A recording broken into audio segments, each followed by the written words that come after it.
পাথর উপরে দাঁড়ায় কিয়ামতের ময়দানে আল্লাহকে জবানবন্দি দিবে, স্টেটমেন্ট দিবে। দুনিয়ার ভিতরে যারা সুদের কারবার করতো, ঘুষের কারবার করতো, ওয়ারিশ ঠকাইতো আর মিথ্যা বলতো আর নামাজ ছেড়ে দিত, এই প্রকারের ব্যক্তিদের কাছ থেকে আগুনের পাথরের উপরে দাঁড়ায় আল্লাহ পাক স্টেটমেন্ট নিবে। নেওয়ার পরে আল্লাহ বাম হাতে সার্টিফিকেট ধরিয়ে দিবে। 19 জন ফেরেশতা সাথে সাথে তাকে জাহান্নামের শিকল দিয়ে বেঁধে জাহান্নামের দিকে নিয়ে যাবে। এরকম একটা টেবিল স্থাপন করবে আল্লাহ। যখন আল্লাহ বসবে একটা টেবিল চলে আসবে নূর দ্বারা নির্মিত। টেবিলটা কেন আসবে? একজন একজন করে ব্যক্তিকে আল্লাহ ডাক দিবে বিচারের জন্য। একবারে একসাথে 2 জন 5 জন নয়, একজন করে ডাক দিবেন। এক পিস আল্লাহ ডেকেই বলবেন তোর আমল নামা সাবমিট কর। আমল নামা এরকম মনে করেন কাগজ সাবমিট কর। কোথায় পাবে আমল নামা? মানুষ মৃত্যুবরণ করি, আমরা তাকে মাটি দিয়ে চলে আসি, কবরে কোন ফেরেশতা আসে? প্রথমেই মুনকার নকির আসে। মুনকার নকিরের আগে একটা ফেরেশতা ঢুকে তাফসীরে কাবিরে আসে। এই ফেরেশতার নাম হলো রুম্মান। মনে রাখি, রুম্মান ফেরেশতা কবরে প্রথম ঢুকে। ঢুকার পরে রুম্মান ফেরেশতার হাতে একটা হাতুড়ি থাকবে, এরকম মিস্ত্রি যে লোহা কাটে, একটা হাতুড়ি নিয়ে কবরে ঢুকবে। এই হাতুড়িটার ওজন তাফসীরে আসছে যে 7 আকাশ জমিন যতটুকু ওজন তার চাইতে অধিক ওজন ওই হাতুড়িটা। এখন হাতুড়ি যে বহন করে সে কত শক্তিশালী আপনারা বুঝ করে নিয়ে কবরের ভিতর ঢুকে লাশের মাথার নিচ দিয়ে হাত ঢুকায় লাশটারে বসাবে। বসানোর পরে আমার আল্লাহ জিন্দা করে দিবে। জিন্দা করে দেওয়ার পরে এই রুম্মান ফেরেশতা জিগাইবে, ও আল্লাহর বান্দা তুমি কি আমাকে চেনো? বলে না, আমি তো কোনোদিন আসিনি, কবরে চিনবো কে? বলে আমার নাম রুম্মান, আমি আল্লাহর ফেরেশতা। বলে আমি তো দুনিয়ায় শুনেছিলাম মুনকার নকির আসবে। বলে মুনকার নকির আমার পরে আসবে। বলে তাহলে আপনি কিসের জন্য আসেন? বলে আমি এই জন্য আসছি, তুই দুনিয়াতে কয়টা খারাপ কাজ করেছিস, কয়টা ভালো কাজ করেছিস, এটা আমাকে লিখে দে। এটা লিখে নেওয়ার জন্য আসি। কি লিখবে? কি আমল আছে আপনার? ভয় ভয় না? এখনো পর্যন্ত তো সূরা ফাতিহাটা মুখস্থ করে আপনি সহি করে পড়তে পারেন। হাফেজ কারি আলেম ব্যতীত খুব নগণ্য কম সংখ্যক, হাজারে 2-4 জন পড়লে পড়তে পারেন। এখনো তো সূরা ইখলাসটা সহি করে পড়তে পারলেন না। আপনার কাছে এদের হার্টের অসুখ হলে ডায়াবেটিস কত, খাওয়ার আগে কত, করে কত, এদের মেশিন পর্যন্ত আপনি কিনে ফেলাইছেন। কোন ডাক্তার কোন রোগের জন্য শ্রেষ্ঠ? সাগর দিঘি না, টাঙ্গাইল না, ঢাকা না, কলকাতা, ইন্ডিয়া, ভেলুর, এগুলোর ফোন নাম্বার পর্যন্ত আপনার কাছে আছে। নিজে সুস্থ থাকার জন্য সব ফিকির করে যাচ্ছেন দুনিয়াতে, কবরে গিয়ে সুস্থ থাকবেন এমন কি ট্রিটমেন্ট আপনার আছে? কি দেখাইবেন ফেরেশতাকে যে আমি এইটা করে আসছি? কি দেখাইবেন? রুম্মান ফেরেশতা যখন বলবে তুই দুনিয়াতে কয়টা খারাপ কাজ ভালো কাজ করেছিস সেটা আমাকে লিখে দে। কইলে আমি কি দিয়ে লিখবো? খাতা কলম তো নাই, আমরা খাতা কলম দিয়ে দেই না। তখন রুম্মান ফেরেশতা করবে কি? গায়ের থেকে 3 টুকরা কাপড়ের ভিতরে 1 টুকরা খুলে ফেলবে। বলে এটা কাগজ, কলম। ওই মৃত ব্যক্তির শাহাদাত অঙ্গুলি একটা চিঠি দিবেন রুম্মান ফেরেশতা, সাথে সাথে ফিনকি দিয়ে রক্ত বাইর হতে শুরু করবে। বলে এটা তোর কলম, তুই লেখ। তখন এই ব্যক্তিটা ভালো কাজ কি আর দেখবে? মাহফিলে কয়টা টাকা দিছে, মসজিদে কয়টা টাকা দিছে, মাঝে মধ্যে হয়তো জুমায় আসতো, ঈদের নামাজে যাইতো, এই কয়েকটা লেখে। রুম্মান ফেরেশতা বলবে তোর মন্দ কাজ বলি লেখ, বলে আমি লেখব না, কারণ লেখলেই তো ধরা খায় যাবে। রুম্মান ফেরেশতা একটা ধমক দিবেন জুড়ে, তুই লেখ, তা না হলে এই হাতুড়ি দিয়ে তোর মাথায় আঘাত করে চূর্ণ বিচূর্ণ করে দিবি। তখন ওই মৃত ব্যক্তিরা চিৎকার করতে থাকবে কবরের ভেতর থেকে, তোরা কই রে আইলি না, আমারে মাইরে ফেলাইল। এর ধারণা সলিম বাজারে আমার ছিল বাড়ি, আমাকে কেউ কিছু বললে আমার ছেলেরা গিয়ে, আমার ভাই বেড়াদের আত্মীয় স্বজন গিয়ে তারা সাইজ করত। এর ধারণা কবরও এই সিস্টেম আছে, আছে গো। তখন কবরে চিৎকার করতে থাকবে, তোরা তাড়াতাড়ি আমাকে মেরে ফেললো, আমাকে বাঁচা। যাবে কেউ? যখন দেখে যে কেউ আসে না, হাতুড়িতে উঠানো শুরু করেছেন কেবল, তখন হাতুড়ি দেখে ফেরেশতা আমাকে মেরো না, আমি আমার বদ আমল গুলিও লেগে দিতেছি। তখন বদ আমল লেখা শুরু করবে, কি কি করছে দুনিয়াতে। রুমান ফেরেশতা লিখিতটা নিয়ে এরকম গুটি মুটি করে তার গলাতে ঝুলাই দিবে, বলে আমার আল্লাহ তোর নিজের হাতের লেখা দেখে কিয়ামতের দিন বিচার করবে, যেন তুই মিথ্যা না বলতে পারিস। আল্লাহ যখন কি টেবিল স্থাপন করবেন হাসরের ময়দানে, তখন আমলনামা যখন সাবমিট করতে বলবে, আমলনামা কোথায় পাবে? হ্যাঁ, বুঝছেন আপনার, আলহামদুলিল্লাহ, প্রত্যেকের গলাতে ঝুলানো থাকবে। সর্বপ্রথম কাঠ গড়ায় আল্লাহ দাঁড় করাবেন কাকে? অসংখ্য নবী, অসংখ্য নবীর উম্মত, শত শত কোটি মানুষ, কাকে এক নম্বরে কাঠ গড়ায় দাঁড় করাবে? তিনি আর কেউ নেই, তিনি হচ্ছেন হযরতে আদম আলাইহিস সালামকে এক নম্বরে আল্লাহ কাঠ গড়ায় ডাকবেন। যখন আল্লাহ ডাক দিবেন, এ আদম হাজির হয়ে যাও, বেচারা 120 হাত লম্বা, থরথর করে কাঁপতে থাকবে, চিৎকার করতে থাকবে, না জানি আমার আপনি কি হয়। একজন নবী, একজন নবী। আল্লাহ রাব্বুল আলামিন হযরত আদম আলাইহিস সালামকে প্রশ্ন করবেন, এ আদম, স্টেটমেন্টের কথা শুনে, জবান বন্দির কথা শুনে তোমার শরীরের ভিতরে কেন কম্পন উঠে গেল? এবার হযরত আদম আল্লাহকে ডেকে বলবে, রব্বুল আলামিন, এই জন্য আমার কম্পন উঠে গেল, জান্নাতের ভেতরে আমি একটা ভুল করে ফেলেছিলাম, ওয়াদা বলছিলাম করেছি, মাবুদ গো, না জানি এই জন্যই তুমি আমার সাথে কি আচরণ করো আমার জানা নাই, এই জন্য ভয়ে আমার শরীরের ভেতরে কম্পন উঠে গেল। আল্লাহ রাব্বুল আলামিন হযরত আদম আলাইহিস সালামকে ডেকে বলবে, আদম, জান্নাতের ভেতরে যা হয়েছিল তোমার সেটা নিয়ে আজকে কোনো কথা হবে না। আদম দাঁড়ায় গেল, স্টেটমেন্ট জবানবন্দি আল্লাহ নেওয়ার পরে কিয়ামতের মাঠে সর্বপ্রথম জান্নাতের সার্টিফিকেট আল্লাহ রাব্বুল আলামিন হযরতে আদমের হাতে ধরিয়ে দিবে। সর্বপ্রথম আল্লাহ রাব্বুল আলামিন জান্নাতের সার্টিফিকেট দিয়ে হযরতে আদম আলাইহিস সালামকে 70 জন ফেরেশতাকে আমার আল্লাহ ডেকে বলবেন, ও ফেরেশতা, আমার আদমকে জান্নাতে নিয়ে যাও। ফেরেশতারা আদমকে জান্নাতে নিয়ে যাবেন। জান্নাতে নিয়ে যাওয়ার পরে জান্নাতের ঘরে ঢোকার জন্য হযরতে আদম আলাইহিস সালাম জান্নাতের ভেতরে ঢোকার জন্য দরজায় নক করবে। দরজায় যখন নক করবে ভেতরে ঢোকার জন্য, জান্নাতের ভেতর থেকে আওয়াজ আসবে, কি আপনার নাম পরিচয় কি তুলে ধরুন। জান্নাতের ভেতর থেকে আওয়াজ আসবে নক করার পরে। হযরতে আদম আলাইহিস সালাম তার পরিচয় তুলে ধরবেন, আমি হলাম আবুল বাশার, প্রথম মানুষ, আমি জান্নাতেই ছিলাম, কিছুদিনের জন্য বাহিরে গিয়েছিলাম, আবার আল্লাহ আমাকে সার্টিফিকেট দিয়েছেন জান্নাতে ঢোকার জন্য। যখন পরিচয়টা তুলে ধরবেন, জান্নাতের ভেতর থেকে আর কোন আওয়াজ নাই, দরজা খুলবে না। দেখছেন, দরজা খুলবে না।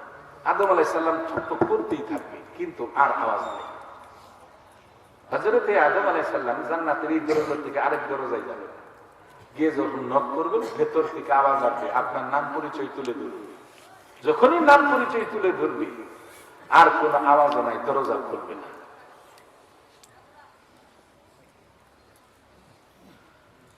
আল্লাহ রাব্বুল আলামিন দ্বিতীয় বিচারের কাঠ করে দাঁড় করাবেন হযরত শীশ আলাইহিস সালামকে, আদম আলাইহিস সালামের পুত্র শীশকে।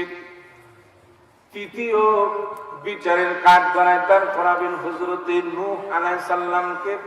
চতুর্থ হযরত ইদ্রিস আলাইহিস সালামকে। পঞ্চম হযরত ইব্রাহিম খলিলুল্লাহকে। ষষ্ঠ হযরত ইসহাক আলাইহিস সালামকে। সপ্তম হযরত ইসমাঈল আলাইহিস সালামকে। এমনি ভাবে 1,24,000 পয়গম্বর সকলকে আল্লাহ রাব্বুল আলামিন কাঠ গড়ায় দাঁড় করে জান্নাতের সার্টিফিকেট ধরিয়ে দিবেন। প্রত্যেক নবী রাসূল জান্নাতের দরজার সামনে গিয়ে নক করবে ভেতরে ঢোকার জন্য। ভেতর থেকে একই আওয়াজ আসবে, আপনার নাম পরিচয় তুলে ধরুন। নাম পরিচয় তুলে ধরার পরে ভেতর থেকে আর কোন আওয়াজও আসবে না, জান্নাতের দরজাও খুলবে না। আল্লাহ রাব্বুল আলামিন মাত্র একজন নবীর জন্য ভিন্ন আয়োজন করবেন, তা হচ্ছে আখিরি নবী, বিশ্ব নবী, নবী মুহাম্মদুর রাসূলুল্লাহ সাল্লাল্লাহু আলাইহি সাল্লামের জন্য ভিন্ন আয়োজন করবেন। কি ভিন্ন আয়োজন? নবীজি আল্লাহর বাম পাশে বসা থাকবেন। আমার আল্লাহ রাব্বুল আলামিন কুরসির থেকে আমার আল্লাহ নিজেই দাঁড়িয়ে যাবেন। দাঁড়িয়ে জান্নাতের সার্টিফিকেট আল্লাহ হাতে নিয়ে নবীজির সামনে গিয়া আল্লাহ বলবেন, ও আমার হাবিব, এটা জান্নাতের সার্টিফিকেট আপনাকে দেওয়া হলো, আপনি যান জান্নাতটা উদ্বোধন করে আসুন। নবীজি কাঠগড়ায় দাঁড়াবে না। নবীজির কাছ থেকে কোন স্টেটমেন্ট নাই, জবানবন্দি নাই। আদমের জান্নাতে যাওয়ার সময় কয়জন ফেরেশতা দিয়েছিল আল্লাহ? 70 জন। মাশাআল্লাহ, মনে আছে। বিশ্ব নবীকে জান্নাতে যাওয়ার জন্য 70,000 ফেরেশতা আল্লাহ দিয়ে দিবেন। তোমরা আমার বন্ধুকে নিয়ে যাও। নবীজি গিয়ে দেখবেন জান্নাতের দরজার সামনে ভিড়, 1,14,000 পয়গম্বর, কম বা বেশি, প্রত্যেকেই দাঁড়ানো, হাতে সার্টিফিকেট, কিন্তু কেউ ঢুকতে পারে। নবীজি গিয়ে আশ্চর্য হয়ে যাবেন। সেই দিন জান্নাতের গেটে নবীজি 3 জন নবীর সাথে কথা বলবেন, হযরতে আদম আলাইহিস সালাম, ইব্রাহিম খলিলুল্লাহ, হযরতে মূসা আলাইহিস সালাম। 3 জন নবীর সাথে কথা বলবেন। কি কথা বলবেন? একটু মহব্বতে জিকির করি, কেউ কৃপণতা না করি। বলে লা ইলাহা ইল্লাল্লাহ,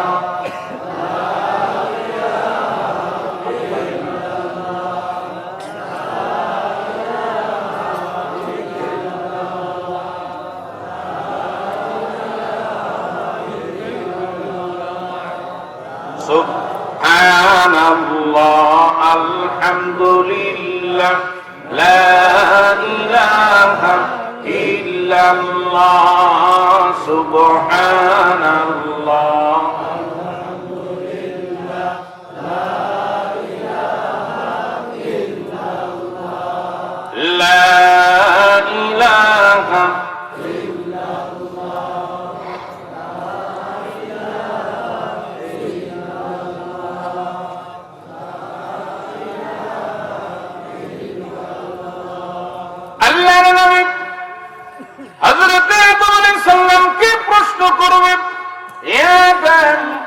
জান্নাতের ভেতরে কেন ঢুকেন না? কার জন্য আপনারা অপেক্ষা করতেছেন বাহিরে? হযরতে আদম আলাইহিস সালাম বিশ্ব নবীকে বলবেন, ইয়া রাসূলুল্লাহ, আমি আদম প্রথম জান্নাতের সার্টিফিকেট নিয়ে উপস্থিত জান্নাতের দরজার সামনে। আমি ভেতরে ঢোকার জন্য যখন দরজায় নক করলাম, ভেতর থেকে আমার পরিচয় জানতে চাওয়া হলো, আমি আমার পরিচয় তুলে ধরলাম। পরিচয় তুলে ধরার পরে আর কোন আওয়াজ নেই, জান্নাতের দরজা আমার জন্য খোলা হলো না। আমি জান্নাতের এই দরজা থেকে অন্য দরজায় যাই, একই আওয়াজ। পরিচয় জানতে চাই, পরিচয় দেওয়ার পরে জান্নাতের দরজাও খোলা হয় না, আর কোন আওয়াজও নেই। ইয়া রাসূলুল্লাহ, কি আমি আদম জান্নাতের লক্ষ লক্ষ দরজা অতিক্রম করেছি, প্রত্যেক দরজার ভেতর থেকে শুধু আমার পরিচয় জানতে চাই। পরিচয় দেওয়ার পরে আর কোন আওয়াজও নেই, দরজাও খোলা হয় না। হযরত ইব্রাহিম খলিলুল্লাহ, হযরত মূসা আলাইহিস সালাম কি কথা বললেন? আল্লাহর নবী, বিশ্ব নবী জান্নাতের দরবার সামনে গিয়ে যখন নক করলেন, একই মাত্র কণ্ঠ, ভেতর থেকে আমার নবীর পরিচয় জানতে চাওয়া হলো। নবীজি কালেমা তাইবার মাধ্যমে পরিচয় তুলে ধরলেন যে আমার পরিচয় হচ্ছে লা ইলাহা ইল্লাল্লাহু মুহাম্মাদুর রাসূলুল্লাহ সাল্লাল্লাহু আলাইহি ওয়াসাল্লাম। আল্লাহর নবী, আখিরি নবী, পরিচয় দেওয়ার সাথে সাথে জান্নাতের প্রত্যেকটি দরজা খুলে দেওয়া হলো। বিশ্ব নবী জান্নাতের দরজা খোলার পরে কদম মুবারক যখন রাখলেন, সাথে সাথে জান্নাতের সরদার রিদওয়ান নবীজির সামনে সালামান্ত উপস্থিত। আমার নবী রিদওয়ানকে বললেন, রিদওয়ান রে, কেন পরিচয় জানতে চাওয়া হয়েছিল? অন্যান্য নবী রাসূল প্রত্যেকই জান্নাতের সার্টিফিকেট অপেক্ষা করতেছে বাহিরে, তারা ভেতরে ঢোকার জন্য যখন দরজায় নক করেছিল তাদের পরিচয় জানতে চাওয়া হয়েছিল। পরিচয় তুলে ধরার পরে কেন দরজা খোলা হলো না? এবার রিদওয়ান ডেকে বলবেন, ইয়া রাসূলুল্লাহ, কেমন করে আমি রিদওয়ান জান্নাতের দরজা খুলবো? আল্লাহ রাব্বুল আলামিন আমাকে নোটিশ দিয়েছেন, রে রিদওয়ান রে, যতক্ষণ পর্যন্ত না আমার বন্ধু আমার হাবিব জান্নাতের ভেতরে কদম মুবারক না রাখবে, ততক্ষণ পর্যন্ত অন্যান্য নবী রাসূল সহ সকলের জান্নাতে প্রবেশ আমি আল্লাহ হারাম ঘোষণা করলাম। সেই জন্য হুজুর, আমি পরিচয় জানতে চেয়েছি, আপনার পরিচয় পাই নাই, যার জন্য আমি দরজা খুলি নাই। এখন আপনি প্রবেশ করেছেন, এখন প্রত্যেকেই জান্নাতে ঢুকবে। এখন নবীজি উদ্বোধন করে দিয়ে জান্নাত থেকে আবার দৌড়ে চলে আসবেন বিচার কার্যালয়, যেখানে আল্লাহ বিচার করছেন। আজকে যে আমাদের আলোচনা, যে বিষয় নিয়ে কথা বলবো, এখন শুরু হবে তাফসীর ইনশাআল্লাহ। আগের থেকে একটু না বললে তো বুঝবেন না, হুট করে একখান থেকে একটু বললাম, আপনি সারাংশটুকু বুঝলেন না, এতে তো মজা লাগবে না। এখন নবীজি চলে আসবেন যেখানে আল্লাহ বিচার করবে। এখন কোন নবীর উম্মতের বিচার আগে আল্লাহ শুরু করবে? 1 লক্ষ বা 2,24,000 পয়গাম্বর, কোন পয়গাম্বরের উম্মতের বিচার শুরু হবে আগে? শুরু হবে আখিরি নবীর উম্মতের বিচার আগে শুরু হবে। সুবহানাল্লাহ। আখিরি নবীর উম্মতের সংখ্যা বেশি।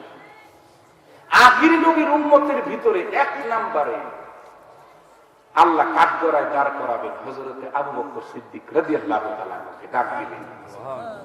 আবু বকর উপস্থিত, থরথর করে ভয়ে কাঁপতে থাকবে, না জানি আজকে আমার সাথে আল্লাহ কি আচরণ।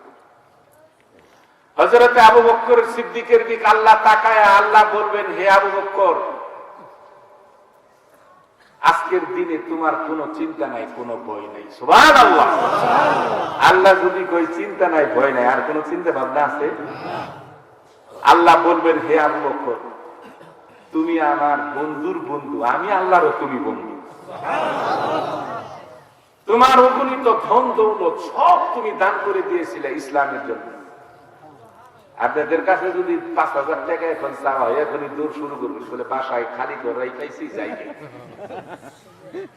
আবু বকর সিদ্দিক বর্তমান হিসাবে 4,000 কোটি দিরহামের মালিক ছিল। 4,000 কোটি দিরহাম সব ইসলামের জন্য দান করে দিয়েছে। তাই একদিন মসজিদে নববীতে আবু বকর সিদ্দিক বসা, এ নবীজি বসা, হযরতে জিবরাইল আয়েশা নবীজির সালাম দিয়ে কয়, হুজুর, আবু বকর কেমন আছে আল্লাহ জানতে চায়। কি আজীব কথা। আমার নবী আবু বকর সিদ্দিকের ডাকে, আবু বকর রে তোর কপাল লাগছে।